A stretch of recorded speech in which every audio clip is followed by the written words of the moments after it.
Say, try to recollect எந்த lesson பார்த்துட்டு இருந்தோம்.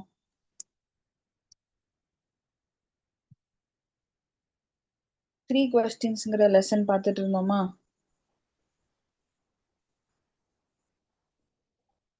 Yes, ninth lesson. Ninth lesson is called three questions இல்லையா? ஒரு ராஜா காலத்துல நடந்த கதை அது. அதை வந்து டிஸ்கஸ் பண்ணிட்டு இருந்தோம்.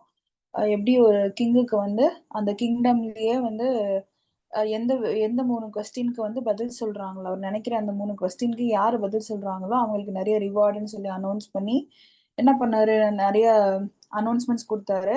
ஆனா அவருக்கு அந்த 3 கேள்விக்கான பதில் கிடைக்கவே இல்லை. நிறைய டைப் ஆஃப் ஆன்சர்ஸ் இருந்துச்சு, ஆனா எதுவுமே அவருக்கு கன்வின்சிங்கா இல்லை அப்படின்னு சொல்லிட்டு என்ன பண்ணாரு, ஒரு ஹெர்மிட்ட தேடி போனாரு. தட் இஸ் ஒரு துறவி, ஒரு ஞானின்னு சொல்லுவாங்க இல்லையா, அவங்கள தேடி போனாரு. ஆனா அவர்கிட்ட போயிட்டு அவருக்கு தோணுன அந்த 3 கொஸ்டினை வச்சுட்டு இதெல்லாம் எப்போ பண்ணணும், எப்படி ஸ்டார்ட் பண்ணணும், யாருக்கு பண்ணணும் அப்படிங்கிற மாதிரி கொஸ்டின்ஸ் வந்து வச்சிருந்தாரு இல்லையா. ஸோ ஸ்டோரி வந்து நம்ம அதோட நிறுத்திருந்தோம். அவர் போய் அந்த துறவியை பாக்குறாரு. அந்த துறவி கிட்ட கண்டினியூஸா அவர் கேட்டே இருக்காரு, எனக்கு ஆன்சர் பண்ணுங்க, எனக்கு இதுக்கு தெளிவு கொடுங்க, பதில் சொல்லுங்கன்னு சொல்லி கேட்டுட்டே இருந்தாரு. அதோட தட் இஸ் ஃபர்ஸ்ட் 3 செக்ஷன்ஸ் அதுல வரும் இல்லையா. அந்த ஃபர்ஸ்ட் 3 செக்ஷன்ஸும் அதுல டிஸ்கஸ் பண்ணியிருப்போம். அண்ட் இது வந்து நமக்கு அடுத்த செக்ஷன்ல வந்துட்டு அந்த கண்டினியூஷன் வரும். அதுக்கு அந்த இவர் என்ன பதில் சொன்னாரு அப்படின்னு சொல்லிட்டு. ஸோ ஸ்டோரி லாஸ்டா எங்க நிறுத்திருப்போம் அப்படின்னா, அவர் போயிட்டு அந்த ஹெர்மிட் கிட்ட கேட்கிறாரு, அந்த துறவி கிட்ட கொஸ்டின் பண்றாரு, கேட்கிறாரு. அண்ட் அதுல எண்ட் ஆஃப் த டே அவர் ரொம்ப டயர்டாகி நான் கிளம்புறேன், இப்போவாது சொல்லுங்கன்ற மாதிரி அவர் வந்து கேட்கிறாரு. அந்த ஞானி பதிலே சொல்லாம இருக்காரு அந்த கேள்விக்கு. அந்த டைம்ல அங்க ஒருத்தர் வந்து புதுசா வராரு. ரொம்ப அடிபட்டு காயமா ஒருத்தர், தாடி வச்ச ஒருத்தர் வந்து வராரு அப்படின்னு சொல்லி பார்த்துட்டு அதோட நம்ம வந்து ஸ்டோரியை நிறுத்தியிருந்தோம் இல்லையா. I think here we have stopped. Here comes someone running, said the hermit, let us see who it is அப்படின்னு சொல்லி. ஸோ ஹெர்மிட் என்ன சொல்றாரு, நம்மளை நோக்கி யாரோ வராங்க, அவங்க யாருன்னு பார்ப்போம் அப்படின்னு சொல்லி சொன்னதோட வந்து இந்த ஸ்டோரியை ஸ்டாப் பண்ணியிருப்போம். அண்ட் இதுல அடுத்த செக்ஷன்ல பாத்தீங்கன்னா நமக்கு வந்து அது யாரு, எதுக்கு வந்திருந்தாங்க அப்படிங்கிற மாதிரியான டீடைலிங்லாம் இருக்கும். அண்ட் இதுல பாருங்க, the king turned round and saw a bearded man come running out of the wood. The man held his hands pressed against his stomach and blood was flowing from under them. So அவங்க என்ன பாக்குறாங்க, கிங்கும் ஹெர்மிட்டும் அவங்க என்ன பாக்குறாங்க, hermit வந்து இப்படி சொல்றாரு யாரோ ஒருத்தர் வராங்க அப்படின்னு சொன்னதுமே கிங் என்ன பண்றாரு, திரும்பி பாக்குறாரு, டர்ன் ரவுண்ட் அண்ட் சா, என்ன பாக்குறாரு, பியர்டட் மேன். பியர்டட்னா தாடி வச்சிருப்பாங்க இல்லையா, அதான் பியர்ட் அப்படின்னு சொல்றோம். அத பாஸ்ட் டென்ஸ்ல பியர்டட் மேன் அப்படின்னு கொடுத்துருக்காங்க. ஸோ தாடி வச்ச ஒருத்தர் வந்து அங்க ஓடி வந்துட்டு இருக்காரு, running out of the wood. So அந்த காட்டு பகுதிக்கு நடுவுல இருக்காங்க இல்லையா, அங்க இருந்து அவர் ஓடி வந்துட்டு இருக்காரு. The man held his hands breast against his stomach. So ஓடி வரவர் எப்படி வந்துட்டு இருக்காரு, அவர் வயிற்றுல கையை வச்சு அமுக்கி பிடிச்சிருக்காரு. And blood was flowing from under them. So அவர் வயிற்றுல அழுத்தி கையை வச்சுட்டு வராரு. அங்கேருந்து என்ன ஆகுது, ரத்தம் வந்து லீக் ஆகுது. அதோட அவர் வந்து ஓடி வந்துட்டு இருக்காரு. when he reached the king he fell fainting on the ground mourning feebly. So அவரு கிங் பக்கத்துல வராரு இல்லையா, 2 பேர் நிக்கிறாங்க, அவங்கள பார்த்து ஓடி வராரு. ஸோ கிங் பக்கத்துல வந்ததுமே he fell fainting. ஃபெயிண்டிங்னா மயக்கம் போடுறாங்க இல்லையா, தட் இஸ் ஃபெயிண்ட் ஆகுறாங்க, ஃபெயிண்ட் ஆகி விழுந்துட்டாங்க அப்படின்லாம் சொல்றோம்ல. ஸோ இது வந்து மயக்கம் போடுறது. ஸோ he fell fainting, மயக்கம் போட்டு on the ground, எங்க விழுகிற, கிரவுண்ட்ல விழுகிறாரு. மார்னிங் ஃபீப்லி. ஸோ மார்னிங் அப்படின்னா முணங்குறதுன்னு சொல்லுவோம் இல்லையா, தட் இஸ் மார்னிங், MOAN கொடுத்துருக்காங்க இல்லையா, தட் இஸ் முணங்குறது. இது மாதிரி வலி தாங்க முடியாம அப்படி மயக்கத்துல முணங்குவாங்க இல்லையா, அந்த மாதிரி முணங்குறாரு. ஃபீப்லி அப்படின்னா ரொம்ப வருத்தமா சோகமா இருக்காரு, ஏன்னா அவருக்கு அடிபட்டு இருக்கு இல்லையா. ஸோ அந்த மாதிரி ஏதோ அவர் வந்து புலம்புற மாதிரி ஏதோ சோகத்துல முணங்குறாரு. The king and the hermit unfasten the man's clothing. So என்ன பண்றாங்க, 2 பேரும் சேர்ந்து அவரு அந்த மேன் கீழே விழுகிறாரு இல்லையா, அவரோட கிளாத்ஸ் எல்லாம் ரிமூவ் பண்றாங்க. ஸோ ரிமூவ் பண்ணிட்டு there was a large wound in his stomach. என்ன பாக்குறாங்க, அவர் வயிற்றுல வந்து ஒரு பெரிய wound இருக்கு. woundனா காயம் இல்லையா, ஸோ வயிற்றுல வந்து ஒரு பெரிய காயம் இருக்கு. த king washed it as best he could. So king என்ன பண்றாரு, அதுல வந்து அந்த wound இருக்கு, அந்த wound நல்லா க்ளீன் பண்றாரு. Wash it as best as he could. So அவரால் எவ்வளவு முடியுமோ அந்த அளவுக்கு அதை க்ளீனா வாஷ் பண்ணிட்டு and bandaged it with his handkerchief and with a towel the hermit had. So அதுல என்ன பண்றாரு, நல்லா வாஷ் பண்ணிட்டு நல்லா பேண்டேஜ் போடுறாங்க. இப்போ நம்ம பேண்டேஜ்லாம் இருக்கும், இது ஒயிட் காட்டன்ஸ் வச்சுப்போம். அண்ட் அந்த ரோல் வச்சு இது க்ளோஸ் பண்ணுவோம். அப்பல்லாம் என்ன பண்ணுவாங்க, துணி வச்சு தானே கட்டுவாங்க. ஸோ அவர் என்ன பண்றாரு, பேண்டேஜ் போடுறாரு. எத வச்சு போடுறாருன்னா, அவர் கிட்ட இருக்க ஹேண்ட் கர்ச்சீஃப், கையில இருக்கிற துணிய வச்சும் அண்ட் வித் டவல், ஹெர்மிட் துறவி கிட்ட இருக்கிற ஒரு துண்ட வச்சுமே நல்லா வந்து டைட்டா பேண்டேஜ் போடுறாரு. Again and again the king washed and rebandaged the wound. So என்ன பண்றாரு, அத திருப்பி திருப்பி அது ரத்தம் வந்துகிட்டே இருக்கு. அத கிளீன் பண்ணி பேண்டேஜ் மேல மேல போட்டுக்கிட்டே இருக்காரு. At last the man revived and asked for something to drink. So ஒரு வழியா கடைசியா அந்த மேன் வந்து ரிவைவ்ட் அப்படின்னா பொழைக்கிறதுன்னு சொல்லுவோம் இல்லையா, மீட் எடுக்கிறது, அதுதான் ரிவைவ் அப்படின்னு சொல்லுவோம். அதை பாஸ்ட் டென்ஸ்ல ரிவைவ்டுன்னு கொடுத்துருக்காங்க. So at last the man revived, அவர் நல்லா மீட் எடுத்த மாதிரி அவர் தெளிவா எந்திரிச்சிட்டு எனக்கு குடிக்கிறதுக்கு ஏதாவது கொடுங்க அப்படின்னு சொல்லி asked for something to drink அப்படின்னு கேட்கிறாரு. The king brought fresh water and gave it to him. So என்ன பண்றாரு, குடிக்க தண்ணி கொடுக்குறாரு. Meanwhile the sun had set and it had become cool. So இந்த இந்த இதெல்லாம் நடந்துட்டே இருக்கு. இது ஒரு ஈவினிங் டைம் வரைக்குமே என்ன பண்ணுவாரு, கிங் வந்து துறவி கிட்ட கேள்வி கேட்டுட்டு அவருக்கு டைம் போயிடும் இல்லையா. ஸோ அதனாலேயே இது ஈவினிங் ஆயிரும். ஸோ இதுக்கப்புறமா என்ன ஆகும், இந்த ப்ராசஸ் இவங்க இதெல்லாம் பண்ணி பேண்டேஜ் எல்லாம் போட்டு அந்த அவங்கள பியர்ட் மேனை கொஞ்சம் மீட் எடுக்கிறதுக்குள்ள நைட் டைம் ஆயிடும். ஸோ ஹேட் பிகம் கூல், சன்லாம் செட் ஆயிட்டு ஈவினிங் ஆகி முடிஞ்சு நைட் ஆயிடுது. So the king with hermit's help carried the wounded man in to the hut. So என்ன பண்றாங்க, இருட்டாயிடுச்சு அப்படின்னு சொன்னதும் வெளியில ரொம்ப ஜில்லுன்னு ஆயிடும் இல்லையா, அதனால அது வுட் ரீஜியன் ஃபாரஸ்ட் ரீஜியன்றப்போ சீக்கிரமா ஜில்லுன்னு ஆயிடும். So the king with hermit's help, so கிங்கும் ஹெர்மிட்டும் சேர்ந்து என்ன பண்றாங்க, carried the wounded man in to the hut. So அடிபட்டவரை தூக்கிட்டு உள்ள போயிட்டு and laid him on the bed, அவரை வந்து அந்த பெட்ல படுக்க வைக்கிறாங்க. லைட் அப்படின்னா படுக்கிறது அப்படி சொல்றோம். So laid him on the bed. Lying on the bed, the man closed his eyes and was quiet. So bedல படுத்துட்டே அவர் என்ன பண்றாரு, man closed his eyes and was quiet. பெட்ல படுக்க வச்சதுமே அவர் அமைதியா இருக்காரு. அப்படியே வந்து அவரு கண்ணை மூடி அமைதியா இருக்காரு. But the king was so tired with his work with the work he had done. So என்ன பண்றாரு, கிங் வந்து இவ்வளோ வேலை எல்லாம் பார்த்துருக்கவே மாட்டாரு இல்லையா. யூஸ்வலா கிங்னா இப்படி அவங்க மேல இருப்பாங்க அண்ட் இருக்கிற இஷ்யூஸ் என்னவோ என்ன பண்ணணுமோ அதை மட்டும் டிஸ்கஷன்லயே இருப்பாங்க. பிசிக்கல் ஆக்டிவிட்டி ஜாஸ்தியா இருக்காது இல்லையா. ஸோ கிங் காலையில இருந்து நடந்து அந்த ரீஜனுக்கு அவர் வந்து பார்த்தாரு. அண்ட் அவர் வந்ததும் அவர் துறவிக்கு முடியலன்னது அவருக்கும் ஹெல்ப் பண்ணாரு இல்லையா, பிளான்ஸ் நடுறதுக்கு இதுக்கெல்லாம் ஹெல்ப் பண்ணாரு. அப்புறமா இப்போ இந்த பியர்டட் மேனுக்கு ஹெல்ப் பண்ணாரு. ஸோ இதெல்லாம் பண்ணதும் அவர் டயர்ட் ஆயிடுறாரு. ஸோ டயர்ட் ஆயிட்டு that he crouched down on the threshold. So crouched அப்படி கொடுத்துருக்காங்க இல்லையா. கிராச் அப்படின்னா நமக்கு இந்த குத்த வச்சு உட்கார்றது அப்படின்னு சொல்லுவோம் இல்லையா. டயர்டாகி இப்படி இப்படி செட்டில் ஆகுறதுக்கு உட்கார்றோம் இல்லையா, தட் இஸ் கிராச்ட் அப்படின்னு சொல்லுவோம். நல்லா கை காலை மடக்கி குத்த வச்சு உட்கார்றது மாதிரி உட்கார்றது. That he crouch down on the threshold. ரொம்ப அவசரமா என்ன பண்றாரு, ரொம்ப டயர்ட் ஆகி என்னால முடியலப்பா அப்படின்ட்டு வேகமா வந்து குத்த வச்சு உட்காந்துட்டு அண்ட் ஆல்சோ ஃபெல் அஸ்லீப். அப்படியே வந்து என்ன பண்றாரு, தூங்கிடுறாரு. So so soundly that he slept all through the short summer night. So என்ன பண்றாரு, மொத்தமா அவர் வந்து தூங்கிடுறாரு. அப்படி டயர்ட்ல உட்கார்றாரு இல்லையா, டயர்ட்ல உட்காராரு. உட்கார்ந்ததும் அப்படியே படுத்து அவருக்கே அறியாம அந்த அசதியில வந்து தூங்கிடுறாரு. தூங்கிட்டு என்ன அந்த நைட்டே முடிஞ்சிருது. All through the short night ஃபுல்லா தூங்கிடுறாரு. When he awoke in the morning, awoke நமக்கு அவேக்குன்னு சொல்லுவோம் இல்லையா, கண் முழிக்கிறது, அதை பாஸ்ட் டென்ஸ்ல அவோக்குன்னு கொடுத்துருக்காங்க. ஸோ அவோக் இந்த மார்னிங் கண் முழிச்சு பாக்குறாரு. It was long before he could remember so where he was. அவர் டக்குன்னு எந்திரிச்சது அவருக்கு ஸ்ட்ரைக் ஆகல. கொஞ்சம் யோசிக்கிறாரு, வேர் ஹி வாஸ் எங்க இருக்கும், who was the strange bearded man lying on the bed, யார் இங்க படுத்திருக்கிறது அப்படின்ற மாதிரி அவருக்கு ஒரு செகண்ட் அங்க இருக்கிறது என்னன்னு டக்குன்னு புரியல. And gazing intently at him with shining eyes. So என்ன பண்றாங்க, இந்த படுத்த பக்கத்துல அந்த பெட்ல படுத்திருக்கவர் யாருன்னு தெரியலன்னு ஒரு செகண்ட் அவர் யோசிச்சுட்டு இருக்கிறப்பயே and gazing intently at him with shining eyes. என்ன பண்றாங்க, ரொம்ப ஆர்வமா வந்து இவர் ராஜா எப்போ எந்திரிப்பாருன்னு சொல்லிட்டு ராஜாவை பார்த்துக்கிட்டே ஆர்வமா அப்படியே பார்த்துக்கிட்டே உட்கார்ந்துருக்காங்க. தட் இஸ் இன்டென்ட்லி அப்படின்னு சொல்றோம். எந்திரிப்பாரா அப்படின்னு கவனம் ஃபுல்லா அவரையே பார்த்துட்டு இருக்கோம்ல, அந்த மாதிரி அவரே ராஜாவே எதிர்பார்த்து பார்த்துட்டே உட்கார்ந்துருக்காங்க. ஸோ இதெல்லாம் வந்து கண்ணு முழிச்சதும் ராஜா பாக்குற சீன்ஸ் இது. ஸோ இதை பார்த்தது இவர் என்ன, forgive me set the bearded man in a week voice. So அந்த அடிப்பட்டவர் என்ன சொல்றாரு, என்னை மன்னிச்சிருங்க அப்படின்னு சொல்லி வீக் வாய்ஸ் அப்படின்னா ரொம்ப ஸ்லோவா ஃபீலிங்கா வந்து அப்படி சொல்றாரு. When he saw that the king was awake and was looking at him. So இவர் கண்ணு முழிச்சு பாக்குறப்போ இவரையே அவர் பார்த்துட்டே இருந்தாரு இல்லையா அந்த அடிப்பட்டவர். ஸோ அடிப்பட்டவர் என்ன சொல்றாரு, என்ன மன்னிச்சிடுங்கன்னு சொல்லி ஆரம்பிக்கிறாரு. I don't know you and have nothing to forgive you for said the king. எனக்கு நீ யாருன்னே தெரியாது, நான் எதுக்கு உன்னை மன்னிக்கணும், எனக்கு உன்னை மன்னிக்கிறதுக்கு ஒண்ணுமே இல்லை அப்படின்னு வந்து கிங் சொல்றாரு. You do not know me but I know you. So அவர் என்ன சொல்றாரு, உங்களுக்கு என்ன தெரியல ஆனா எனக்கு உங்களை தெரியும். I am that enemy of yours who swore to revenge himself on you.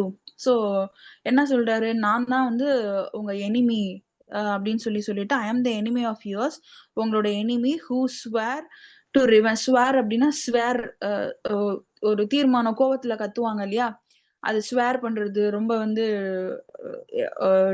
டேரிங்கா பேசுறது அப்படி சொல்லுவோம் இல்லையா, அதாவது சபிக்கிற மாதிரி பேசுறது இருக்கு இல்லையா, அதான் ஸ்வேர் அப்படின்னு சொல்லுவோம். அந்த பாஸ்ட் டென்ஸ்ல ஸ்வோர் அப்படின்னு கொடுத்துருக்காங்க. ஸோ நான் தான் வந்து உங்களுக்கு, நான் உங்களை பழி வாங்கியே தீருவேன் அப்படின்னு சொல்லி நான் சாபம் எடுத்தேன், நான் தான் அவங்க எனிமி அப்படின்னு சொல்லிட்டு because you executed his brother and seized his property. So என்ன பண்ணுவாரு, ஒரு போராட்டத்துல அந்த அடிபட்டு வந்தாரு இல்லையா, அவருடைய பிரதரை கிங் வந்து டிஃபீட் பண்ணிட்டு அவரோட ப்ராப்பர்ட்டி எல்லாம் எடுத்திருந்திருப்பாரு. ஸோ அதுக்கு பழி வாங்குறதுக்காக எக்ஸிக்யூட்டட் ஹிஸ் பிரதர்னா கொல்றது, எக்ஸிக்யூட்டட் அப்படின்றது கில் பண்றது, கொல்றது அப்படின்றது வரும். So executed his brother and seized his property. எனக்கு ஒன்று, என் பிரதரை கொன்னுட்டு என் ப்ராப்பர்ட்டி எடுத்துக்கிட்டீங்க.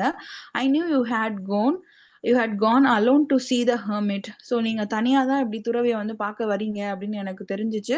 And I resolve to kill you on your way back. So நீங்க பார்த்துட்டு திரும்பி வர்றப்போ உங்களை கொல்லணும்னு சொல்லிட்டு நான் வெயிட் பண்ணிட்டு இருந்தேன் அப்படின்னு வந்து சொல்றாரு. But the day passed and you did not return. ரொம்ப நேரம் ஆயிடுச்சு இல்லையா, இவரு கிங் காலையிலே வந்துருவாரு, ஒரு மிடில் டைம்ல வந்துருவாரு, அண்ட் ஈவினிங் வரைக்கும் துறவி கிட்ட கேட்டே இருப்பாரு, துறவி பதில் சொல்லாம இருப்பாரு இல்லையா. ஸோ நீங்க திரும்பி வர்றதுக்கு ரொம்ப நேரம் ஆயிடுச்சுன்னு சொல்லிட்டு இவர் என்ன பண்ணாராம், on your way but the day passed and you did not return. நீங்க திரும்பி வரல அப்படின்னது. so I came out from my ambush to find you. so ambush அப்படிங்கிறது மறைஞ்சிருந்து தாக்குறதுக்குன்னு ஒரு பதுங்கி இருப்பாங்க இல்லையா, அந்த இதுதான். நான் வந்து ambush அப்படின்னா நான் பதுங்கி இருந்தேன், ஸோ அங்க இருந்து நான் வந்து வெளியில வந்தேன், நீங்க உங்களை வரல அப்படின்னு சொல்லிட்டு நான் வெளியில வந்தேன். and I came upon your bodyguard and they recognized me. So நான் அப்படி வெளியில வந்து பார்த்ததுமே அவர் கூட வந்தாங்க இல்லையா, ராஜா கூட வந்த மற்ற ஆட்கள் இருக்காங்க இல்லையா, அவங்க வந்து இவரை பார்த்து கண்டுபிடிச்சிட்டாங்க. அதை ரெகக்னைஸ்டு மீ அப்படின்னா அடையாளம் தெரிஞ்சிருச்சு. ஸோ ரெகக்னைஸ்னா என்ன, கண்டுபிடிச்சிட்டாங்க. ஸோ அவங்க பாடி கார்ட்ஸ் எல்லாம் பார்த்துட்டு என்ன கண்டுபிடிச்சிட்டாங்க. அண்ட் wounded மீ, அவங்க தான் என்னை வந்து இந்த மாதிரி குத்தி அடிச்சாங்க. I escape from them but should have blood to death had you not rest my wound. So அவர் என்ன பண்றாரு, அவங்க கிட்ட இருந்து தப்பிச்சு வந்துட்டு, ஐ எஸ்கேப் ஃப்ரம் தெம், அவங்க கிட்ட இருந்து தப்பிச்சு வந்துட்டு, பட் ஷுட் ஹாவ் பிளட்னா ப்ளீட் இருக்கு இல்லையா, ரத்தம் வருது ப்ளீடிங்னு சொல்றோம் இல்லையா, அதான் பாஸ்ட் டென்ஸ்ல பிளட்னு கொடுத்துருக்காங்க. But should have blood to death. So சாகுற அளவுக்கு எனக்கு ப்ளீடிங் வந்து இருந்துச்சு, அவ்வளோ ப்ளீட் ஆயிட்டு இருந்துச்சு. And had you not rest my wound, நீங்க தான் அதை சரி பண்ணி இது பண்ணீங்க. I wish to kill you and you have saved my life. நான் தான் வந்து உங்களை கொல்லணும்னு நினைச்சு நான் வந்தேன், but you save my life அப்படின்னு சொல்லிட்டு, now if I live and if you wish it I will serve you as your most faithful slave அப்படின்னு வந்து சொல்றாரு. ஸோ இப்போ வந்து நான் உயிரோட இருக்கேன், அண்ட் இதை நீங்க விருப்பப்பட்டீங்கன்னா நான் வந்து உங்களுக்கு அடிமையா நான் இருக்கேன். மோஸ்ட் ஃபெய்த்ஃபுல் ஸ்லேவ் அப்படின்னா, ஃபெய்த்ஃபுல்னா உண்மை அப்படின்னு சொல்றோம்ல, ஸோ உண்மையா, ஸ்லேவ்னா அடிமை. ஸோ உங்களுக்கு நான் வந்து ரொம்ப உண்மையான அடிமையா இருக்கேன். And will bit my sons to do the same forgive me and I will bid my sons அப்படின்னா நான் வந்து உறுதி கொடுக்குறேன். பிட் அப்படிங்கிறது ஒப்பந்தம் மாதிரி அப்படி சொல்றோம் இல்லையா. ஸோ அதான் நான் வந்து என்னோட பசங்களையும் வந்து உங்களுக்கு இதே மாதிரி அடிமையா இருக்க சொல்றேன் அப்படின்னு சொல்லிட்டு என்னை மன்னிச்சிருக்கேன் அப்படின்னு வந்து இந்த பியர்ட் மேன் வந்து இவ்வளோ டீட்டெயிலிங் வந்து கொடுக்குறாரு. கொடுத்துட்டு கிங் கிட்ட வந்து சாரி அப்படின்னு சொல்லி கேட்குறாரு. The king was very glad to have made peace with his enemy so easily. So அவருக்கு எப்படி இருக்கு, தன்னை பழி வாங்கணும்னு நினைச்சு ஒரு பெரிய குறிக்கோளோட கொல்லணும்னு நினைச்சு வந்த ஒரு ஆளை சீக்கிரமா இவர் வந்து வின் பண்ண மாதிரி, சமாதானம் பண்ணிட்டோம் அப்படிங்கிற மாதிரி இவருக்கு வந்து ரொம்ப நிம்மதியா இருக்கு. வெரி கிளாட் அப்படின்றது ஒரு மாதிரி நிம்மதியா இருக்கு அவருக்கு. And to have gained him for a friend and be not only forgive him. So அவருக்கு என்ன இருக்கு, நான் வந்து அவரை மன்னிச்சது மட்டும் இல்லாம அவர் திருப்பி நான் என் ஃப்ரெண்டு மாதிரியே ஒரு நம்பிக்கைக்குரியவரா வந்து மாத்திக்க முடிஞ்சிச்சு. But said he would send his servant and his own physician to attend him. So இது என்ன பண்றாரு, தன்னோட எனிமி இவ்வளவு பெரிய விஷயம் பண்ண வந்தவரை நானே இப்படி வந்து மாத்திட்டோம் அப்படின்னு சொல்லிட்டு அவருக்கு ரொம்ப நிம்மதியாயிட்டு ஓகே அப்படின்னு சொல்லிட்டு அவரு ராஜா கூட இருக்கு சர்வன்ஸ் அவங்க கூட இருப்பாங்க இல்லையா, அவரு வேலையாட்களையும் ஓன் பிசிஷியன் அப்படின்னா டாக்டர் இருப்பாங்க இல்லையா, அந்த காலத்துல மருத்துவர்கள் இருப்பாங்கல்ல, வைத்தியர்கள்னு சொல்லுவாங்க இல்லையா, மூலிகை எல்லாம் வச்சு பண்ணுவாங்க. ஸோ ஓன் பிசிஷியன் அவரோட டாக்டர் ராஜாவோட டாக்டரை டு அட்டன் ஹிம் அவரை வந்து அட்டன் பண்ணி promise to resort his property. So அவரை அட்டன் பண்ணி அவரை கியூர் பண்றது அந்த காயத்தெல்லாம் சரி பண்றதுக்கு இவர் வந்து சொல்றாரு அவர் சர்வன்ஸ் கிட்டயும் அவரோட டாக்டரை ரெஃபர் பண்ணி இந்த மாதிரி சரி பண்றதுக்கு ஏற்பாடும் பண்றாரு. And promise to restore his property அவர்கிட்ட இருந்து பறிச்சாரு இல்லையா ராஜா வந்து நிலத்தை எடுத்துக்கிட்டாரு இல்லையா, அந்த நிலத்தையும் வந்து திருப்பி கொடுக்கறதுக்கு வந்து அவரு நான் திருப்பி கொடுக்குறேன் அப்படின்னு வந்து ப்ராமிஸ் பண்றாரு.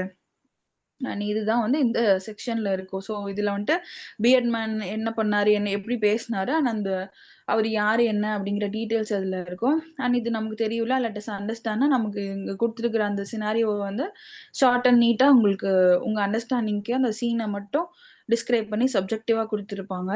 அண்ட் இந்த கொஸ்டின்ஸ் பாருங்க, who was the bearded man, யார் அந்த bearded man?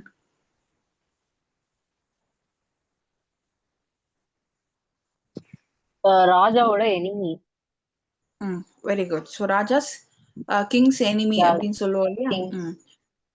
What did the king and hermit do to him? அவங்களுக்கு ஹெல்ப் பண்ணாங்க. Very good. So king and hermit revived him அப்படின்னு சொல்லலாமா?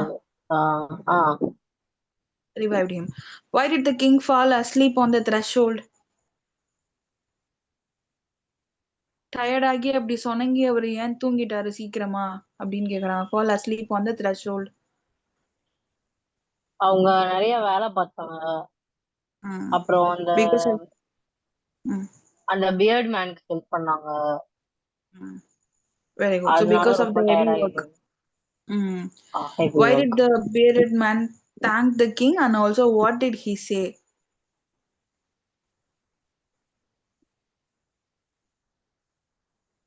bearded man ஏன் thank பண்ணாரு கிங்குக்கு அண்ட் என்ன சொன்னாரு அவரு கிங் கிட்ட? He saved his Very good. He saved his life. Life and also he said that he was his enemy அப்படின்னு சொன்னாரா? So what did he say அப்படின்னா நான் தான் உங்க enemy அப்படின்னு அவர் சொன்னாரா? So he said that he was the king's enemy அப்படின்னு வந்து அவர் சொல்றாரு. And what was the outcome of this encounter in the woods? So இந்த வுட் அப்படிங்கறது அந்த பகுதி காட்டு பகுதி இருக்கு இல்லையா, அங்கன வந்து இந்த நடந்த இந்த சினாரியோ இருக்கு இல்லையா, what was the outcome of the encounter அப்படின்னு கேக்குறாங்க. அவங்க அங்க இந்த இப்படி தாக்குனாங்க இல்லையா, அந்த பியர்ட் மேன ராஜாவோட ஆட்கள் தாக்குனாங்க இல்லையா, ஸோ தாக்குனதோட அவுட்கம் என்ன அப்படின்னு கேக்குறாங்க. So he escaped from them and came into the hut இல்லையா, ஹெர்மிட்டோட ஹட்டுக்கு வராரு. And moving on to the next section, and this is your last section. So இப்படி இந்த மாதிரி ஒரு கான்வோ நடக்குது, இந்த விஷயம் எல்லாம் டிஸ்கஸ் பண்ணிட்டு இங்க நமக்கு பாத்தீங்கன்னா கிங் வந்து இந்த கான்வோ முடிச்சிட்டு having taken leave of the wounded man, the king went out into the porch and looked around for the hermit. So என்ன பண்றாரு, இந்த மாதிரி பேசி முடிக்கிற அந்த காயம்பட்ட அந்த ஆள்கிட்ட பேசி முடிச்சிட்டு கிளம்புறாரு. The king went out into the porch and looked around for the hermit. So porch அப்படிங்கிறது நம்ம ஃப்ரண்ட் போர்ஷன் அப்படின்னு சொல்லுவோம் இல்லையா, அதுதான் வந்து போர்ச் அப்படின்னு, போர்டிகோ அப்படின்லாம் சொல்றோம் இல்லையா, அதுதான் போர்ச் அப்படின்னு சொல்றது, முன்னாடி இடம் வீட்டோட நுழைவாயில்னு சொல்றோம்ல அதுதான்.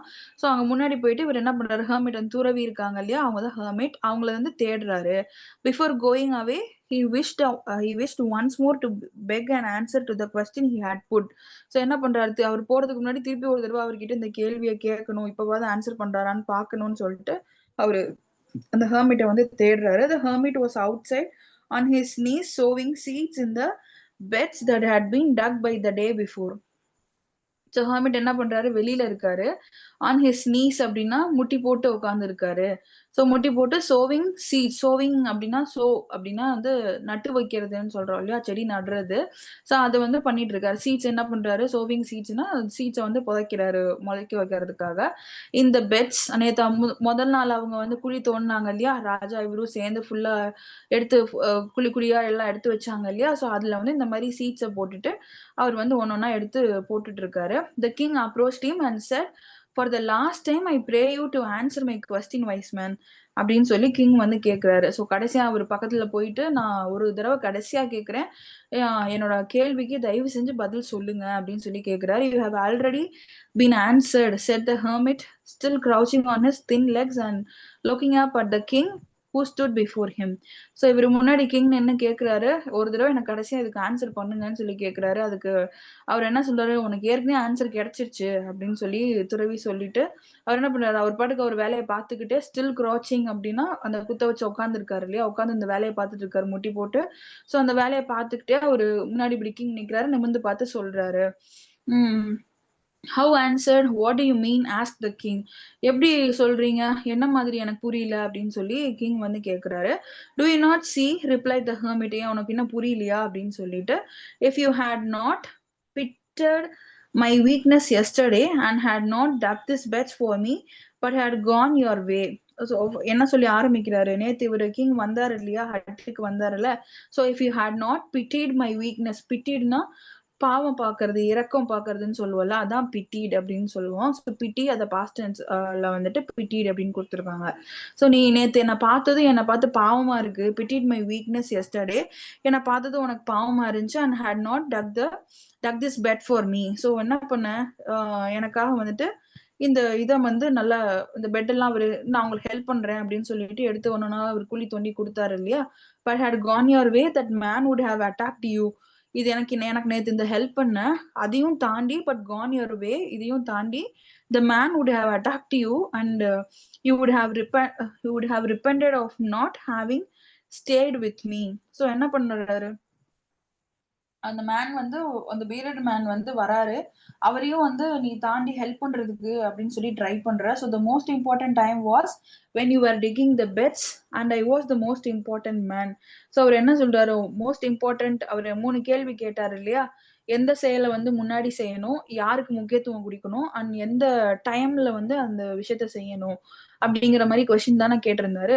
ஸோ அதுக்கு வந்து அவர் பதில் சொல்றாரு, நீ வந்து எனக்கு இந்த மாதிரி ஹெல்ப் பண்ண இல்லையா, குழி தோன்றதுக்கு இந்த மாதிரி ஹெல்ப் பண்ண இல்லையா, ஸோ அதுதான் வந்து ரொம்ப முக்கியமான விஷயம்.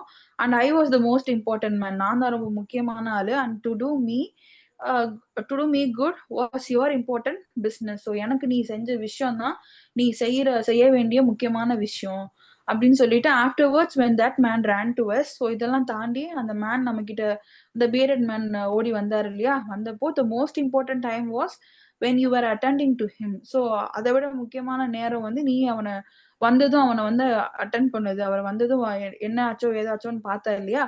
ஸோ அந்த டைம் வந்து ரொம்ப முக்கியம், அதுதான் முக்கியமான time.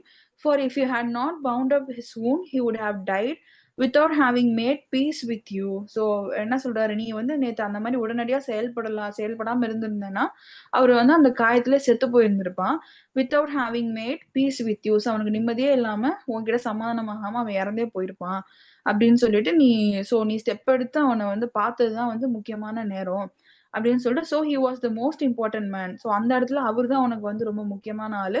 And what you did for him was your most important business. So அவருக்கு நீ என்ன பண்ணையோ அந்த செயல் தான் ரொம்ப முக்கியமான செயல் அப்படின்னு சொல்லிட்டு, remember then there is only one time that is important அப்படின்னு சொல்லிட்டு, ஒரே ஒரு நேரம் தான் நீ கேட்ட எல்லா கேள்விக்குமே ஒரே ஒரு ஆன்சர் தான், அண்ட் தட் இஸ் நவ் அப்படின்னு சொல்றாரு. So and it is the most important time because it is the only time when we have any power அப்படின்னு சொல்லி சொல்றாரு. ஸோ நீ கேட்ட அந்த எல்லா கேள்விக்கும் என்ன பதில்னா, இன்னைக்கு இப்போ அப்படிங்கறது தான் பதில். உடனடியா நம்ம பண்ணணும் அப்படிங்கறது தான் பதில். எப்போ செய்யணும், என்னைக்கு செய்யணும், யாருக்கு செய்யணும் அப்படிங்கிற கேள்வி எல்லாம் இல்லாம அந்த மொமெண்ட்ல இன்னைக்கு பிரசன்ட்ல இருக்கிறது ரொம்ப முக்கியம். ஸோ இன்னைக்கு அந்த இது விஷயம் நடக்குது வருது அப்படின்னா அந்த இம்மீடியட்டா நடக்கக்கூடிய ஆக்ஷன், அந்த இம்மீடியட்டா நடக்கக்கூடிய அந்த ரிப்ளே வந்து அதுதான் வந்து ரொம்ப முக்கியம் அப்படின்னு சொல்றாரு. So the most necessary man is with whom you are, for no man knows whether he will ever have dealing with anyone else. So most necessary man அப்படின்றது எது முக்கியமான நேரம், முக்கியமான மனுஷன் யாருக்கு நான் இம்பார்ட்டன்ஸ் கொடுக்கணும்னு ஒரு கேள்வி வச்சாரு இல்லையா. சோ அப்படி யாருக்கு நான் இம்பார்ட்டன்ட் கொடுக்கணும் அப்படின்னா is he with whom you are. So நீ யார் கூட இருக்கிறப்போ நீயா இருக்கியோ அவங்களுக்கு நீ முக்கியத்துவம் கொடுக்கணும். For no man knows whether he will ever have dealings with any one else. So அவங்க வந்து யார்கிட்டயாவது ஒருத்தருக்கு ஒருத்தர் யாரு என்ன பண்ணுவாங்கன்னு நமக்கு தெரியாது மனுஷாள்கள். ஸோ அதையும் தாண்டி நீ வந்து யார் கூட இருக்கிறப்போ நீயா இருக்கியோ அவங்களுக்கு வந்து நீ உண்மையா இருக்கணும், அவங்களுக்கு நீ வந்து செய்யணும். யார் கூட இருக்கிறப்போ நீயா இருக்கிறியோ அவங்களுக்கு தான் நீ அப்படிங்கறத சொல்றாரு. And most important thing to do is to do good. So நீ என்ன விஷயத்த முதல்ல பண்ணணும் அப்படின்னு கேக்குறேன்னா நீ நல்ல விஷயத்த முதல்ல பண்ணணும் அப்படின்னு சொல்றாரு. இஸ் டு டூ குட், நல்ல விஷயத்த பண்ணணும். Because for that purpose alone was man sent into this life. So அது அந்த நம்ம மனிதர்கள் வந்து இந்த வாழ்க்கைக்கு வந்ததுக்கான பர்பஸே அதுதான், அதுக்கான அவசியமே வந்து ஒருத்தருக்கு நல்லது நல்லது பண்ணணும் அப்படிங்கிறது தான் அப்படின்னு வந்து இந்த ஹெர்மிட் வந்து ஆன்சர் பண்ணி இந்த ஸ்டோரிய வந்து முடிப்பாரு. ஸோ கிங் வந்து வச்ச அந்த 3 கொஸ்டின்ஸுக்குமே அவரு என்ன மாதிரியான பதில் சொல்றாரு அப்படின்னா, நீ யார் கூட இருக்கிறப்போ உனக்கு நீயா இருக்கிற மாதிரி இருக்கோ அவங்களுக்கு நீ முக்கியத்துவம் கொடுக்கணும். அண்ட் வந்து நீ எந்த டைம்ல அப்படிங்கிறது கிடையாது, அந்த தேவை அந்த நேரம் வந்துருச்சு அப்படின்னா to act now is the most important thing. So இன்னைக்கு நீ அப்போ அன்னைக்கே செயல்படுறதா ரொம்ப முக்கியம் அப்படிங்கறத சொல்லிட்டு, அண்ட் முக்கியமான விஷயம் நீ என்ன பண்ணணும் அப்படின்னா நல்லது பண்ணணும் அப்படின்னு வந்து இந்த அவரோட 3 கேள்விக்குமே துறவி வந்து இந்த மாதிரி ஒரு பதில வந்து சொல்லி இந்த ஸ்டோரி வந்து கம்ப்ளீட் பண்ணுவாரு. ஆனா அதுதான் வந்து நமக்கு இந்த அண்டர்ஸ்டாண்டிங் வந்து இந்த சீனோட டிஸ்கிரிப்ஷன்ல பத்தி கொடுத்துருப்பாங்க நமக்கு. And what was is answer for the second question? First கொஸ்டினுக்கு என்ன ஆன்சர் கொடுத்தாங்க சொல்லுங்க பாப்போம்.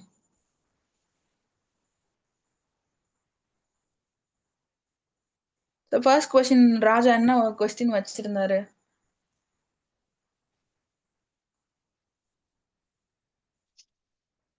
ஃபர்ஸ்ட் கொஸ்டின் என்ன வச்சிருந்தாரு? எந்த விஷயத்த முதல்ல பண்ணணும் ஒரு அப்படின்னு விஷயத்த வந்து எப்படி ஸ்டார்ட் பண்ணணும் அப்படிங்கறதானே. விஷயத்த எப்படி ஸ்டார்ட் எப்படி பண்ணணும், ஸ்டார்ட் எப்போ ஸ்டார்ட் பண்ணணும். பண்ணணும் அப்படின்னு கேட்டிருந்தாரா? ஆமா, அப்போ அதுக்கு ஆன்சர் என்னது இதுல? நல்லதை தானே செய்யணும், உடனே நல்லதை செய்யணும், ஒரு விஷயத்த ஸ்டார்ட் பண்ணிட்டு அப்படி. எப்போ ஸ்டார்ட் பண்ணணும் அப்படிங்கிற கேள்வி, வென் அப்படிங்கிற கேள்விக்கு நமக்கு நவ் அப்படிங்கறது தான் ஆன்சர் இல்லையா? சோ ஃபர்ஸ்ட் இப்ப கொஸ்டின் என்ன என்ன இப்போ கேட்பாரு? ஒருத்தவங்க என்ன கஷ்டத்துல ஒரு நன்மை நாடி இருக்காங்களோ அந்த நேரமே செய்யறது. Very good. சோ வென் அப்படிங்கிறது நவ் அப்படிங்கிற ஆன்சர்ல வருமா? செகண்ட் கொஸ்டின் என்ன கேட்டிருப்பாரு? யாரு சொன்னதை ஏற்றுக்கொள்ளணும் ஏற்றுக்கொள்ள கூடாது அப்படியா? ஆமா, யார் சொல்றதுக்கு முக்கியத்துவம் கொடுக்கணும், who is the important person அப்படின்னு சொல்லி கேட்டிருப்பாரு. ஆனா அதுக்கு என்ன ஆன்சர் துறவி சொல்லியிருப்பாரு?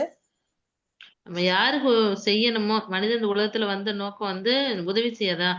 அதை யாருக்கு செய்யணுமோ அதை செய்யணும் அப்படிங்கறதானே.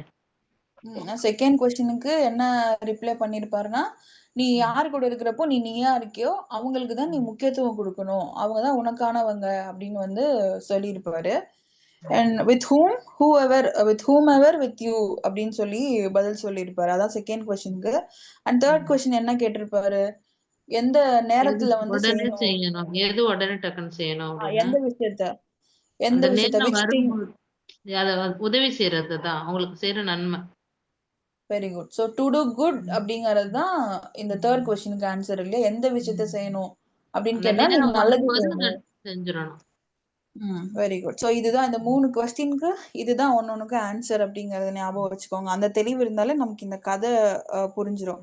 அண்ட் இதுல பாத்தீங்கன்னா உங்களுக்கு கேரக்டர் ஸ்கெச்சஸ் கொடுத்துருப்பாங்க. அதாவது ஒரு கேரக்டரோட தன்மையை கொடுத்துருப்பாங்க. கிங் வந்து என்ன மாதிரியான தன்மையில இருப்பாரு, அவரோட கேரக்டர் எப்படி இருந்துச்சு அப்படிங்கறத வந்து டிஸ்கிரைப் பண்ணிருப்பாங்க. அண்ட் கிங் வந்து எப்படி போர்ட்ரே பண்ணிருந்தாங்க as someone who values wisdom and guidance from others. So என்ன பண்ணாரு, ரொம்ப விஸ்டமா இருந்தாரு. தட் இஸ் டெமோக்ராட்டிக்கா எல்லா மக்களையும் கன்சிடர் பண்ணி நியாயமான ஒருத்தரா இருந்தாரு. It's he seeks advice from various learned men and ultimately decided to consult a renowned hermit for the answers he seeks. So என்ன அவர் என்ன நினைச்சிட்டு இருந்தாரு, அவருக்கு தோணுன நிறைய கொஸ்டின்ஸுக்கு வந்து ஒரு ஞானி கிட்ட போயிட்டு ஆன்சர் வாங்கணும், அதுக்கு அவர்கிட்ட இருந்து நம்ம வந்து அட்வைஸ் எடுத்துக்கணும் அப்படின்னு சொல்லி தேடி போறாரு. when he encounters the wounded man and gets to know his identity, he not only tends to the man's wound but also offers to restore his property and make amends. So அவர் என்ன பண்ணாரு, அடிப்பட்டவருக்கு வந்து உதவி பண்ணது மட்டும் இல்லாம அவர் இந்த மாதிரி அவரோட எனிமி அவர்கிட்ட இருந்து நம்ம இந்த மாதிரி இடத்த பறிச்சிருக்கோம் அப்படிங்கிறது இதெல்லாம் தெரிய வந்ததுமே என்ன பண்றாரு, திருப்பி உடனடியா அதெல்லாம் திருப்பி கொடுத்து அவரோட லைஃபை செட்டில் பண்றதுக்கு உடனடியா ஹெல்ப் பண்றதுக்கு ஒரு கருணை நோக்கமா இருக்காரு. It showcases the Kings compassion, mercy and capacity for forgiveness. So இது என்னத்த கிங்கோட நேச்சர்ல இருந்து ஷோகேஸ் பண்ணுது, நமக்கு என்ன காமிக்குது அப்படின்னா, அவர் ரொம்ப வந்து எம்பத்தியா இருக்காரு, கருணையா இருக்காரு, இரக்கமா இருக்காரு, அவர் வந்து மன்னிக்கிற தன்மை அவருக்கு இருக்கு அப்படிங்கறது மாதிரி ஒரு நல்ல கிங்கான அடையாளமா இதெல்லாம் அவருக்கு வந்து டிஸ்கிரைப் பண்ணிருப்போம். And highlights Kings human and Nobel qualities. Human அப்படின்னா மனிதத்தன்மையா நடந்துக்கிறாரு இல்லையா, அது ஹியூமன். அண்ட் நோபல் குவாலிட்டிஸ் அப்படின்னா உயர்ந்த நல்ல நல்ல நோக்கங்கள் எண்ணங்களோட இருக்காரு. He evolves from a seeker of external wisdom to a more enlightened and compassionate individual. So அவர் என்ன பண்றாரு, ரொம்ப இந்த விஷயம் நான் எனக்கு தெரிஞ்சிருச்சு அப்படிங்கிற ஒரு திமிரோட ஒரு அகம்பாவத்தோட இல்லாம நமக்கு 4 விஷயம் தெரியணுங்கிற அந்த ஒரு எக்ஸ்டர்னல் விஸ்டம், அவரோட பார்வை ரொம்ப பெருசா இருந்துச்சு அப்படிங்கிற மாதிரி ஒரு நல்ல லீடர்ஷிப்கான குவாலிட்டி அது அப்படின்னு சொல்லி கிங்கோட கேரக்டர்ஸ் வந்து இந்த மாதிரி கொடுத்துருக்காங்க. அண்ட் ஹர்மிட்ட வந்து இந்த துறவி பத்தி சொல்லியிருந்தாங்க இல்லையா. ஸோ துறவி பாத்தீங்கன்னா is a wise humble character who imparts valuable life lessons to the king. So கிங்குக்கு வந்து முக்கியமான லைஃப் லெசன்ஸை வந்து இவர் சொல்லி கொடுத்திருந்தாரு. அண்ட் இவர் ஒரு சாதாரண வாழ்க்கை வாழ்றாரு இல்லையா, emphasising the importance of present moment and doing good. So முக்கியமா அன்னைக்கு அந்த நொடி பொழுதுல நம்ம பண்ணக்கூடிய நல்ல விஷயத்த வந்து அதுதான் முக்கியம்னு இவர் ஹைலைட் பண்ணி சொல்லியிருப்பாரு. அண்ட் இவரோட சுயநலம் இல்லாத இவருக்கு ஒரு மனித தன்மை இருந்துச்சு இல்லையா. ஸோ அப்படி சுயநலம் இல்லாம இவர் வந்து செலவு பண்றதுதான் வந்து இவருக்கான கேரக்டர் ஸ்கெட்சா கொடுத்துருக்காங்க. அண்ட் இவரோட கேரக்டர் வந்து wisdom, simplicity and deep understanding of human nature. So ஹர்மிட்டோட கேரக்டர் எப்படி இருந்துச்சு நமக்கு, அவர் ரொம்ப விஸ்டமா இருந்தாரு, ரொம்ப ஞானி, தெளிவா இருந்தாரு இல்லையா, அதா இருந்தாரு. அண்ட் சிம்பிளிசிட்டி ரொம்ப எளிமையா இருந்தாரு. And deep understanding of human nature, மனிதர்களோட இயல்பு அவருக்கு நல்லா தெரிஞ்சிருந்துச்சு அப்படின்னு. ஸோ இன்கேஸ் உங்களுக்கு கொஸ்டின்ஸ்ல வந்துட்டு கேரக்டர் ஸ்கெச்சஸ் அப்படின்னு டேரக்டரா கேட்காம ரைட் அபவுட் த கிங், இல்ல வந்து give character sketch for king, இல்ல ரைட் அபவுட் த ஹர்மிட் அப்படிங்கிற மாதிரி கேட்டாங்கன்னா நீங்க இந்த லாஸ்ட் லைன் கொடுத்துருக்காங்க இல்லையா, அது 2 பேராலையும். ஸோ இது நீங்க வந்து ஆன்சர்ல கொடுக்கலாம். அண்ட் அவங்களோட நேச்சர் எப்படி இருந்துச்சு அப்படின்னா, அவங்க ரொம்ப வந்து விஸ்டமா இருந்தாங்க, இது உண்மையா இருந்தாங்க, லீடர்ஷிப்பான குவாலிட்டியில இருந்தாங்க அப்படிங்கிற பாயிண்ட்ஸை கொடுக்கலாம். இதுல நீங்க இந்த பாயிண்ட்ஸ் இங்க கம்பேஷன், மர்சி, கெப்பாசிட்டின்னு கொடுத்துருக்காங்க இல்லையா, ஃபர்கிவ்னஸ். ஸோ இந்த பாயிண்ட் வந்து ஆன்சர் பண்ணலாம். அதே மாதிரி ஹர்மிட்டுக்கும் நீங்க அந்த லாஸ்ட் லைன் ஆன்சர் பண்ணலாம். ஹர்மிட்ஸ் கேரக்டர் சிம்பலைசஸ், அது என்ன சிம்பலைஸ் பண்ணுதுன்னா wisdom, simplicity and deep understanding of human nature. So இதை நீங்க ஆன்சர்ல வந்து கொடுக்கலாம். இன்கேஸ் ரைட் அபவுட் ஹர்மிட், இல்ல வந்து give character sketch for hermit, right about the king அப்படிங்கிற மாதிரி கேட்டாங்கன்னா நீங்க இந்த அவங்களோட நேச்சர் தானே சொல்லணும் நம்ம அங்க. ஸோ அதுக்கு நீங்க இந்த வேர்ட்ஸ் இங்க, இந்த கீ டேர்ம்ஸ் இங்க யூஸ் பண்ணி ஆன்சர் பண்ணலாம். அண்ட் தேர்டு முக்கியமான பர்சன் வந்து இந்த கதையில பியர்ட் மேன் இல்லையா, அந்த தாடி வச்ச ஆள் வந்தாங்க இல்லையா, அவங்க. இந்த story initially appears as an enemy of the king. So ஸ்டார்டிங்ல இவர் எப்படி ஒரு ராஜாவுக்கு வந்து ஒரு எனிமி அப்படிங்கிற மாதிரியான கதை அமைப்பில் ஆரம்பிச்சு driven by a desire for revenge to the due to the execution of his brother and seizure of his property. So அவர் சொத்தை இந்த மாதிரி எடுத்துக்கிட்டாரு, பிரதரை கொன்னுட்டாருங்கிறது ஒரு ரிவெஞ்ச் மோட்ல அவர் இருக்காருன்ற மாதிரி கதையை ஆரம்பிச்சு அண்ட் அவர் கிங் கிட்டே திரும்ப வந்து எப்படி சமாதானமா இருந்தாரு, அவரோட நல்ல குணத்தை பார்த்துட்டு இவர் எப்படி வந்து சரண்டர் ஆனாரு அப்படிங்கறத வந்து எக்ஸ்பிரஸ் பண்ணிருப்பாங்க. அண்ட் இவரோட நேச்சர் பார்த்தோம் அப்படின்னா he expressed remorse, gratitude and willingness to become Kings faithful servant. So இவரோட நேச்சர் எப்படி இருந்துச்சு, ரிமோர்ஸ் அப்படிங்கிறது ரொம்ப தன்மையா நடந்துக்கிறோம், நியாயமா அப்படின்னு சொல்லுவோம் இல்லையா. ஸோ அதுதான் அந்த மாதிரி நடந்துக்கிறாரு. கிராட்டிடியூட்னா ரொம்ப நன்றியோட இருக்காரு. And willingness to become the Kings faithful servant. So அவருக்கு அடிமையா இருக்கிறதுக்கு ஒத்துக்கிறாரு, அவரா முன் வராரு. ஸோ இந்த மாதிரி நேச்சர்ல தான் இவரோட கேரக்டர் ஸ்கெட்ச் நமக்கு இந்த கதையில சொல்லி இருக்கிறாங்க இல்லையா. ஸோ வியர்ட் மேன் அப்படின்னு கேக்குறாங்கன்னா நீங்க இந்த பாயிண்ட்ஸ் வந்து அவருக்கு கொடுக்கலாம். அண்ட் இதுல வந்து இப்படிதான் நமக்கு இந்த ஸ்டோரி வந்து கம்ப்ளீட் ஆயிருக்கு. அண்ட் ஐ திங்க் ஸ்டோரி கிளியரா இருக்கும்னு நினைக்கிறேன். அதுல எது டவுட்ஸ் இருக்கா? மேம் எனக்கு கொஞ்சம் நெட் ப்ராப்ளம் ஆயிருச்சு. அந்த அந்த கேள்வி கேட்டதுக்கு அப்புறம் கொஞ்சம் ஷார்ட்டா சொல்லுங்களேன், என்ன நடக்கும்? ஸோ அதுக்கப்புறமா கேரக்டர் ஸ்கெச்சஸ் தான் பார்த்துருக்கோம். கிங்கோட கேரக்டர் ஸ்கெச், கிங்கோட தன்மை இந்த கதையில எப்படி சொல்லியிருக்காங்க, அண்ட் ஹர்மிட்டோட தன்மை, அவரோட தன்மை இந்த கதையில எப்படி சொல்லியிருக்காங்க அப்படிங்கறது தான் கொடுத்துருப்போம். அண்ட் அவர் கிங்கோட நேச்சர் வந்து ரொம்ப லீடர்ஷிப்பா இருந்தாரு, நியாயமா நடந்துகிட்டாரு, ரொம்ப எம்பத்தியா இருந்தாரு, மனிதத்தன்மையா நடந்துக்கிட்டாரு அப்படிங்கறது மாதிரி அவரோட கேரக்டர் ஸ்கெச்சஸ் இருக்கும். அண்ட் அதே மாதிரி துறவியோடது பாத்தீங்கன்னா நமக்கு அவர் ரொம்ப ஹம்பிளா இருப்பாரு, செல்ஃபிஷா இல்லாம இருப்பாரு, செல்ஃபிஷ்னஸ் அப்படின்னு செல்ஃப்லெஸ்னஸ் அப்படின்னு சொல்லலாம். சோ சுயநலமா இல்லாம இருப்பாரு, ரொம்ப சிம்பிளிசிட்டியா இருக்காரு, ரொம்ப ஞானம் பெற்றவர், அவரோட தாட்ஸ் ப்ராசஸ் வந்து ரொம்ப பெருசா இருக்கு அப்படிங்கறது மாதிரி இவர் துறவியோட பாயிண்ட்ல கொடுத்திருப்பாங்க. அண்ட் பியர்ட் மேனுக்கு வந்துட்டு அவர் வந்து ரொம்ப ஒரு தப்பே பண்ணிருக்காரு, அவர் வந்து தப்பு பண்ண வராரு அப்படின்னாலும் அதை வந்து அக்செப்ட் பண்ணிக்கிறாரு, தான் வந்து இந்த மாதிரி தான் பண்ணேன்ற மாதிரி குற்றத்தை ஒத்துக்கிறாரு. அண்ட் ரொம்ப நன்றியா இருக்காரு, இவர் பண்ண ராஜா பண்ண ஹெல்ப்புக்கு ரொம்ப நன்றியா இருக்காரு. அண்ட் அதுக்காக அவர் முன் வந்து நான் என் லைஃபே வந்து உங்களுக்கு அடிமையா இருக்கேன் அப்படிங்கிற மாதிரி முன் வைக்கிறாரு. So he's also kind of wisdom man அப்படிங்கிற மாதிரி ஒருத்தரோட கேரக்டர் ஸ்கெச்சஸ் வந்து இப்படி கொடுத்துருப்பாங்க. அண்ட் இதுக்கப்புறம் பார்த்தோம்னா நான் ஒரு எக்ஸாமுக்கும் நீங்க நல்லா ஞாபகம் வச்சுக்கோங்க, நம்ம பாக்குற இந்த லெசன்ஸ்ல போயம்ஸ்ல எக்ஸாம்ஸ்ல வரக்கூடிய அந்த லெசன்ஸ் எல்லாத்துலயுமே நம்ம வந்து இந்த அந்த லெசனோட ஆத்தர் யாரு, ஆத்தர் நேம் நல்லா ஞாபகம் வச்சுக்கோங்க. ஆத்தர் நேம் ரொம்ப முக்கியம். இன்கேஸ் அந்த கதை வந்து வேற ஏதாவது ஒரு நாவல்ல இருந்து தழுவி எழுதியிருக்காங்க அப்படின்னா அந்த நாவல் எது அப்படிங்கறது நமக்கு தெரிஞ்சிருக்கணும். சோ அப்படிதான் நம்ம வந்து அந்த நாலேஜ் இருந்துச்சுன்னா நீங்க இந்த 1 மார்க்ஸ்ல கேக்குறாங்க இல்ல இதுவே வந்து 2 மார்க்ஸ்ல கேக்குறாங்க அப்படின்னு நமக்கு ஈஸியா வந்து ஸ்கோர் பண்ணிடலாம். நமக்கு கதையை பொறுத்த வரைக்கும் இந்த மாதிரி ப்ரோஸ் இருக்கு, லெசன்ஸ் பொறுத்த வரைக்கும் இப்படி கதையினுடைய மையக்கரு ஃபுல்லா உங்களுக்கு தெரிஞ்சிருக்கணும். இப்படி 3 கொஸ்டின்னா அந்த 3 கொஸ்டின் என்னது, அதுக்கு என்ன ஆன்சர் கிடைச்சிச்சு அப்படிங்கிற மாதிரியான basic moral of the story, core of the story வந்து உங்களுக்கு தெரிஞ்சிருக்கணும். இதுன்னு இல்லை, எல்லா லெசனுக்குமே ஜென்ரலா சொல்றேன். And also you have to aware about the authors. அந்த லெசன் பாக்குறோம் இல்ல போயம் பாக்குறோம், அந்த லெசன் யார் எழுதுனா அப்படிங்கிற ஆத்தர் பேரு வந்து உங்களுக்கு கண்டிப்பா ஞாபகம் இருக்கணும். அது நீங்க நல்லா கோத்ரூ பண்ணிட்டே வந்தீங்கன்னா உங்களுக்கு அது ஈஸியா இருக்கும். So start preparing. நமக்கு எக்ஸாம்ஸ் பக்கத்துல வந்துடும் இல்லையா, ஸோ நீங்க எக்ஸாம் ப்ரிப்பரேஷனும் சைட்ல ஸ்டார்ட் பண்ணிருங்க. ஆனா அதுலயும் நீங்க வந்து இந்த மாதிரி விஷயத்த அதிகமா ஃபோக்கஸ் பண்ணீங்கன்னா நமக்கு ஈஸியா இருக்கும். கதை ஸ்டோரிஸை பொறுத்த வரைக்கும், லெசன்ஸை பொறுத்த வரைக்கும் அந்த கதையோட கோர் வந்து உங்களுக்கு நல்லா தெரிஞ்சிருக்கணும். அதுல இருக்கக்கூடிய கேரக்டர்ஸ் நல்லா தெரிஞ்சுக்கோங்க. ஜென்ரலா இது கதை ஞாபகம் வைக்கிற மாதிரிங்கிறதுனால மேக்ஸிமம் நமக்கு இப்படி லெசன்ல பாக்குறப்பே உங்களுக்கு மைண்ட்ல ரெஜிஸ்டர் ஆயிடும். அண்ட் இந்த மாதிரி கொஸ்டின்ஸ் நீங்க வந்து புக் பேக்ல கேட்டிருக்காங்க இல்லையா, ஒரு செக்ஷனுக்கு கீழேயுமே நமக்கு கேட்டிருப்பாங்க. ஃபர்ஸ்ட் கொஸ்டின் என்னது, செகண்ட் கொஸ்டின் என்னது, அண்ட் ஃபர்ஸ்ட் கொஸ்டினுக்கு என்ன ஆன்சர் அப்படிங்கறதெல்லாம் கேட்கறாங்க இல்லையா. அந்தந்த ஸ்பாட்ல அந்தந்த ஆன்சர்ஸ்க்கு உங்களுக்கு அந்த கொஸ்டின்ஸ்க்கு ஆன்சர் தெரியுதுனாலே உங்களுக்கு எக்ஸாம் ஈஸியா அட்டென்ட் பண்ணிருக்கலாம். ஸோ அந்த அவேர்னஸோட லெசனை வந்து அப்ரோச் பண்ணுங்க, உங்களுக்கு ஸோ தட் ரொம்ப ஈஸியா இருக்கும். அதே மாதிரி கிராமர் போர்ஷன் நம்ம அதிகமா முக்கியத்துவம் கொடுக்கணும். ஏன்னா கிராமர் போர்ஷன்ல இருந்து தான் நமக்கு மெஜாரிட்டி ஆஃப் த கொஸ்டின்ஸ் இருக்கும். ஸோ கிராமர் போர்ஷன் ஒரு லெசனுக்கு பின்னாடி இருக்கிற கிராமர் போர்ஷனுமே நம்ம ஒர்க் அவுட் பண்ணணும். நான் அப்போ வந்து இப்போ நான் நடத்துறேன் அப்படின்னா அது உங்களுக்கு இப்போ அது நான் சொல்லுவேன், நீங்க கேட்பீங்க, உங்களுக்கு அது கொஞ்சம் புரிஞ்ச மாதிரி இருக்கும். அதுக்கப்புறமா நீங்க தனியா அதை வந்து ஒர்க் அவுட் பண்ணி பாத்தீங்கன்னா தான் உங்களால அது டேக்கிள் பண்ண முடியுதான்றது தெரியும். ஸோ அந்த ஆக்டிவிட்டி எல்லாம் போன வாரம் போட்டிருந்தோம் இல்லையா, அந்த அசைன்மெண்ட் ஆக்டிவிட்டிலாம் இன்னும் கொஞ்சம் பேர் முடிக்காம இருக்கீங்க. ஸோ அதெல்லாம் அட்டென்ட் பண்ணி பாருங்க. அந்த ஆக்டிவிட்டிஸ் எல்லாம் நீங்க ஒர்க் அவுட் பண்ணி பாத்தீங்கன்னா தான் உங்களுக்கு எது தெரியுது தெரியலன்றது தெரியும். ஸோ அந்த அவேர்னஸ் வந்தாதான் உங்களுக்கு எது நீங்க மைனஸா இருக்கீங்க லேர்ன் பண்றது வரும். ஸோ அதை ஒர்க் அவுட் பண்ணீங்கன்னா நம்ம கிராமர் போர்ஷன்ல தனியாவே இன்னும் டைம் எடுத்து ஒர்க் அவுட் பண்ணுவோம் அடுத்தடுத்து. அண்ட் 9 லெசனுக்குமே இது இருக்கா மேம், கிராமர் இருக்கா?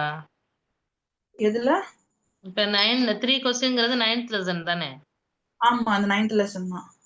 அப்ப இந்த ஒவ்வொரு லெசனுக்கு பின்னாடியுமே கிராமர் இருக்கு. ஆமா, ஒரு லெசனுக்கு பின்னாடியுமே கிராமர் இருக்கு. நம்ம இது வரைக்கும் எடுத்த எல்லா லெசனுக்கு பின்னாடியுமே கிராமர் இருக்கும். அந்த கிராமர் போர்ஷன் நம்ம டிஸ்கஸ் பண்ணிருக்கோம். அந்த கிராமர் போர்ஷனை நீங்க அதிகமா ஃபோக்கஸ் பண்ணிக்கோங்கன்னு சொல்றேன். ஏன்னா இப்போ நீங்க கதை அப்படின்னா கதை இதுதான், இதுல இருந்து தான் கேள்வி வரும் அப்படின்னு நமக்கு தெரியும். கிராமர்ங்கிறது நமக்கு பேஸ் மட்டும்தான் தெரியும். மேக்ஸ் மாதிரி நமக்கு ஃபார்முலா மட்டும் தெரியும். அதை வச்சு வேற வேற நம்பர்ஸ்ல நம்ம ஒர்க் அவுட் பண்றோங்கிறது மாதிரி உங்களுக்கு பேஸ் தான் கிராமர்ல இருக்கும். இதுல புக்ல இருக்கிற கொஸ்டினே எக்ஸாமுக்கு வரும்னு சொல்ல முடியாது, அதுல வேற மாதிரி கேட்பாங்க. சோ நீங்க பேசிக்கா அந்த கிராமர்ல அண்டர்ஸ்டாண்டிங் இருந்தாதான் வேற மாதிரி கொஸ்டின் வந்தாலும் நீங்க அதுக்கு ஈஸியா ஆன்சர் பண்ண முடியும். அதனால நீங்க கதையை இந்த ப்ரோஸ் லெசன்ஸை பொறுத்த வரைக்கும் அண்டர்ஸ்டாண்டிங் நல்லா வச்சுக்கோங்க, கதையை ஞாபகம் வச்சுக்கோங்க, கதையோட கேரக்டர்ஸை மட்டும் ஞாபகம் வச்சுக்கோங்க, அதுதான் ரொம்ப முக்கியம். ஆனா கிராமர்னு வரப்போ நீங்க ஒர்க் அவுட் பண்ணி பாருங்க தனியா, அப்பதான் உங்களுக்கு அது ஆன்சர் பண்ண முடியும். எக்ஸாம்ஸ்ல மார்க் ஸ்கோர் பண்றதுக்கு ரொம்ப ஈஸியாவும் இருக்கும் இது நமக்கு. அதனால கிராமர் போர்ஷனுக்கு கொஞ்சம் அதிகமான முக்கியத்துவம் கொடுங்க. கிராமர் வந்து இந்த புக்ல இருக்கிறது மட்டும் தானே, அந்த மாடல்ல தானே வரும்? ஆமா. புக்ல இருக்கிற மாடல்னா நமக்கு முன்னாடி டிஸ்கிரிப்ஷன்ல அந்த மாதிரி கொடுத்திருப்பாங்க. அண்ட் இப்போ ஃபார் எக்ஸாம்பிள் சிம்பிள் காம்பவுண்ட் காம்ப்ளெக்ஸ்னா சிம்பிள் சென்டென்ஸ்னா என்ன மாதிரி சென்டென்ஸ்ல வந்தா அது சிம்பிள்னு உங்களுக்கு தெரிஞ்சிருக்கணும். புக் பேக்ல வந்துட்டு இப்போ ஒரு சென்டென்ஸ் கொடுத்திருக்காங்கன்னா அதே சென்டென்ஸ் வந்து எக்ஸாம்ல கேட்க மாட்டாங்க. வேற மாதிரி தான் கேட்பாங்க. சோ வந்து பேசிக்கா சிம்பிள் சென்டென்ஸ்னா இந்த மாதிரி எல்லாம் இருந்துச்சுன்னா இது சிம்பிள் சென்டென்ஸ்.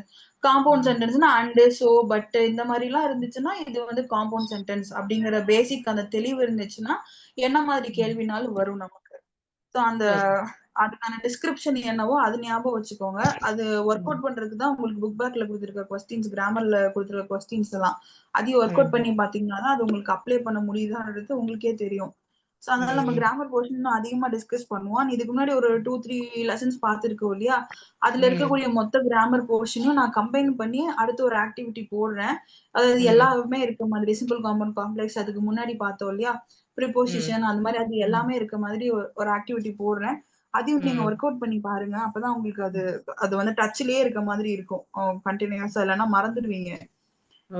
அண்ட் இதுலயும் நமக்கு வந்து பின்னாடி இன்டரோகேட்டிவ் சென்டென்சஸ் இருக்கும். அது எப்படி ஃபார்ம் பண்ணணும் அப்படிங்கறது. சோ இத வந்து நம்ம நெக்ஸ்ட் கிளாஸ்ல டிஸ்கஸ் பண்ணுவோம் டீடைலா. இதுவும் இந்த ஆத்தர் பத்தி லெசனோட ஆத்தர் பத்தியும் நம்ம நெக்ஸ்ட் கிளாஸ்ல நீங்க ஒவ்வொரு பார்ப்போம். லெசனுக்கு ஆதர் கேக்குறீங்க, நாவலுக்கு உள்ளதும் கேட்டிருக்காங்கன்னு சொல்றீங்கல்ல மேம்? ஆமா. அதெல்லாம் வந்து தனியா எல்லா எல்லா பேருமே தனியா நம்ம மெமரைஸ் பண்ணிக்கலாமா? ஆமா. இப்போ இந்த கதை 3 கொஸ்டின்ஸ் அப்படிங்கிற கதைக்கு ஆத்தர் பாத்தீங்கன்னா டால்ஸ்டாய். இந்த மாதிரி அதுல உங்களுக்கு மேலேயே வந்துரும் அந்த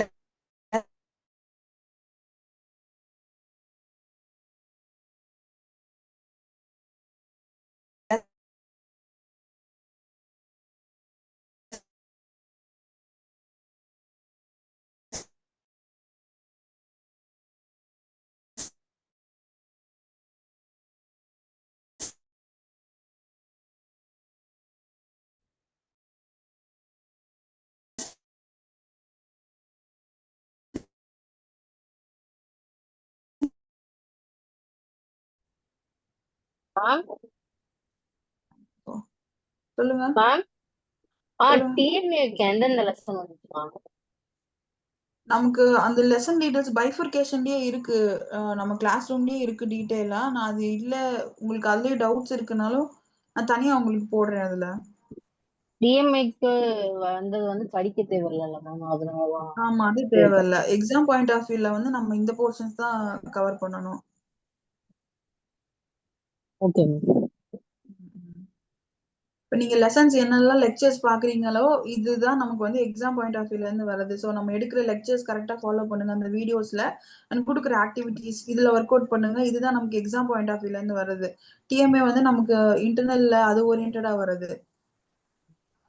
நீங்க எக்ஸாம் ஸ்கோர் பண்றதுக்கு இந்த லெசன்ஸ்ல நம்ம எத்தனை மார்க் மேடம்? கிராமர் மட்டும் எத்தனை மார்க் வரும்? இவ்ளோ மார்க் நமக்கு இன்னும் ப்ளூ பிரிண்ட் தெளிவா கிடைக்கல. சோ நம்ம மெஜாரிட்டி 70% 60 to 65% நமக்கு கிராமர் போர்ஷன் தான் இருக்கும் क्वेश्चन பேப்பர்ல. சோ அதனால கிராமர் போர்ஷன் நம்ம அதிகமா ஃபோக்கஸ் பண்ணா பெட்டரா இருக்கும். கொஞ்சம் கிராமர் கொஞ்சம் நல்லா இது பண்ணீங்கன்னா அத பண்ணிக்கலாம். நீங்க மத்த முன்னாடி இருக்கிற கிளாसेसல இருக்கிற கிராமர்ஸுமே கோ த்ரூ பண்ணுங்க. ஆனா அதுலயே டவுட்ஸ் இருந்துச்சுன்னா நம்ம அதையும் தனியாவே கிராமருக்கு ஃபோக்கஸ் பண்ணி டிஸ்கஸ் பண்ணுவோம். சோ தட் நம்ம இந்த லெசன்ஸ் கொஞ்சம் முடிச்சிட்டோம்னா கிராமருக்கு நம்ம அதிகமா டைம் ஸ்பெண்ட் பண்ணலாம். அதுக்காக தான். ஓகே.